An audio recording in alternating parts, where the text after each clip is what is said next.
Okay, welcome back. Getting some questions concerning, are we in a depression?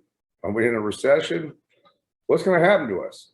So I got some answers for you, at least according to, what was this that I was reading the other day? Oh, the Federal Reserve Bank of San Francisco.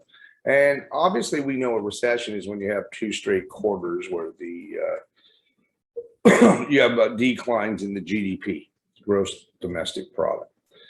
A depression, on the other hand, can also be considered something like a severe recession. So there's no standard definition for a depression, but it's more severe. We know that.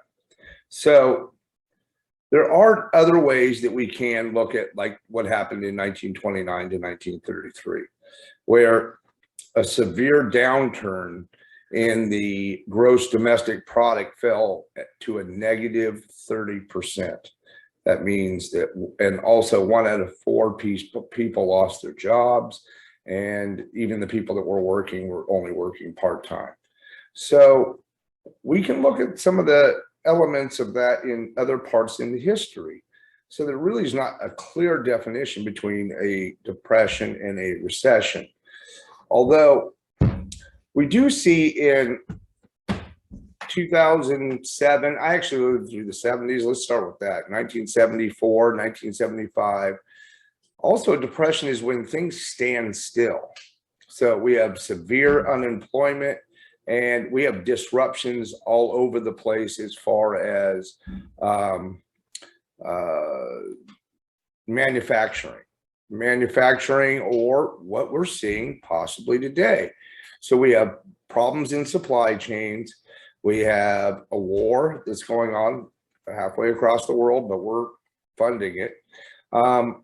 We have a president that definitely does not want to cooperate with lowering or increasing the output of oil domestically, and would rather go to Saudi Arabia or Venezuela or Iran to get more oil.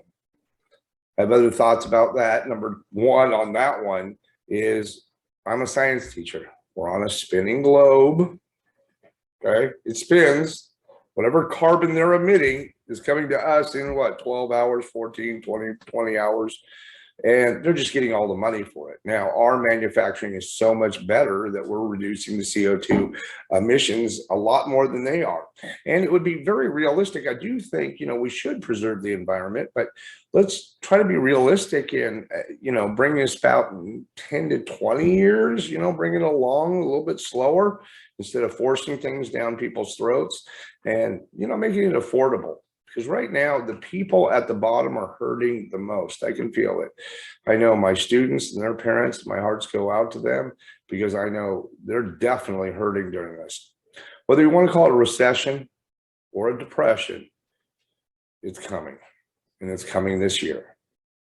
All right, remember, my definition really incorporates a recession is when a friend loses a job, and a depression is when you lose your job. Hope you found this helpful and you liked the video, and possibly think about just subscribing, and any topics you'd like to see me explore. I'll be happy to make some more videos on that. And as always, God bless and have a wonderful evening.